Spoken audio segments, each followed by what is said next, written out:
जय हिंद दोस्तों, जैसा कि हम लोग जानते हैं हवलदार या उनके इक्विवेलेंट रैंक तक के ex serviceman children education allowance claim कर सकते हैं, लेकिन इसे क्लेम करने में उन्हें काफ़ी दिक्कतें आती हैं और वो चिल्ड्रन एजुकेशन अलाउंस क्लेम नहीं कर पाते हैं। तो इस वीडियो में हम देखेंगे एक्स सर्विसमैन अपने बच्चों का चिल्ड्रन एजुकेशन अलाउंस क्लेम कैसे करें। इसे क्लेम करने के लिए एलिजिबिलिटी क्राइटेरिया क्या है, इसके लिए हमें कौन कौन से डॉक्यूमेंट्स की ज़रूरत पड़ेगी, एप्लीकेशन फॉर्म फिल करने से पहले हमें किन किन बातों का ध्यान रखना है, एप्लीकेशन फॉर्म कैसे फिल करना है और एप्लीकेशन फॉर्म फिल करने के बाद अकाउंट में पैसे आने तक का प्रोसीजर क्या है। सबसे पहले हम देखेंगे कि चिल्ड्रन एजुकेशन अलाउंस क्लेम करने के लिए एलिजिबिलिटी क्राइटेरिया क्या है।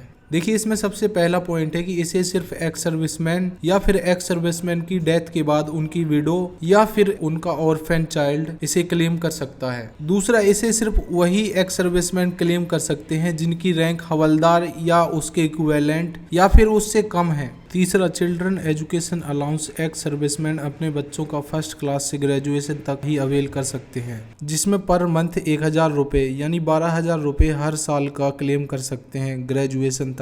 फोर्थ, एप्लीकेंट द्वारा किसी भी तरह का एजुकेशन अलाउंस या सिमिलर बेनिफिट स्टेट गवर्नमेंट द्वारा पहले क्लेम नहीं किया होना चाहिए। फिफ्थ, ये स्कीम सिर्फ एक्स सर्विसमैन अपने फर्स्ट 2 चिल्ड्रंस के लिए ही अवेल कर सकते हैं, जिसमें अगर first and second child twins हैं तो सिर्फ वही दोनों इस स्कीम के लिए एलिजिबल होंगे। वहीं अगर सेकंड और थर्ड चाइल्ड ट्विंस हैं तो वो दोनों भी फाइनेंशियल असिस्टेंस के लिए एलिजिबल होंगे, साथ ही फर्स्ट चाइल्ड भी एलिजिबल होगा। अब देखते हैं कि चिल्ड्रन एजुकेशन अलाउंस क्लेम करने के लिए आपको कौन कौन से डॉक्यूमेंट्स की रिक्वायरमेंट होगी।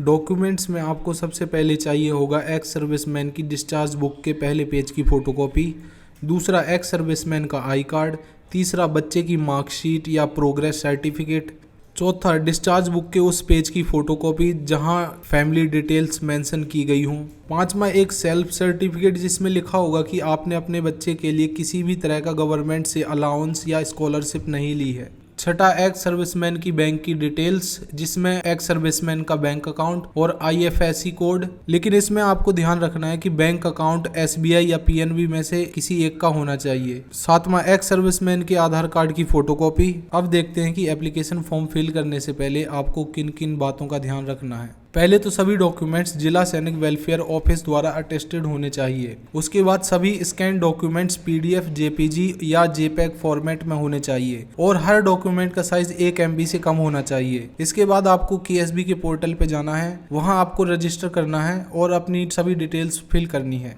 उसके बाद आपको लॉगिन करना है और अपनी और अपने चिल्ड्रंस की डिटेल्स फिल करनी है और सबमिट के बटन पर क्लिक करना है। अब देखते हैं कि फॉर्म फिल करने के बाद पैसे आने तक का प्रोसीजर क्या होगा और चिल्ड्रन एजुकेशन अलाउंस से जुड़ी कुछ इंपॉर्टेंट जानकारी। एप्लीकेशन फॉर्म फिल करने के बाद जिला सैनिक वेलफेयर ऑफिस उन सभी ऑनलाइन एप्लीकेशंस को वेरीफाई करेगा। उसके बाद ऑनलाइन एप्लीकेशंस राज्य सैनिक बोर्ड के जरिए केंद्रीय सैनिक बोर्ड को भेज दी जाएंगी। वहाँ केंद्रीय सैनिक बोर्ड उन्हें अप्रूव करेगा और कुछ दिनों में आपके अकाउंट में पैसे आ जाएंगे। अब बात करते हैं चिल्ड्रन एजुकेशन अलाउंस से जुड़ी कुछ इंपॉर्टेंट जानकारी के बारे में। देखिए, 1 साल से ज़्यादा पुराने केसेस एक्सेप्ट नहीं किए जाएंगे। वहीं पेमेंट फेलियर के केस में एप्लीकेंट केंद्रीय सैनिक बोर्ड द्वारा दिए गए इंस्ट्रक्शंस को फॉलो कर सकते हैं। एप्लीकेंट को हर सक्सेसफुल एकेडमिक ईयर के बाद ग्रांट के लिए अप्लाई करना होगा। बाकी अगर आपको चिल्ड्रन एजुकेशन अलाउंस को क्लेम करने में कोई प्रॉब्लम आ रही है तो आप हमसे कमेंट बॉक्स में पूछ सकते हैं। अगर आपको ये जानकारी अच्छी लगी हो तो please like, share and subscribe. जय हिंद।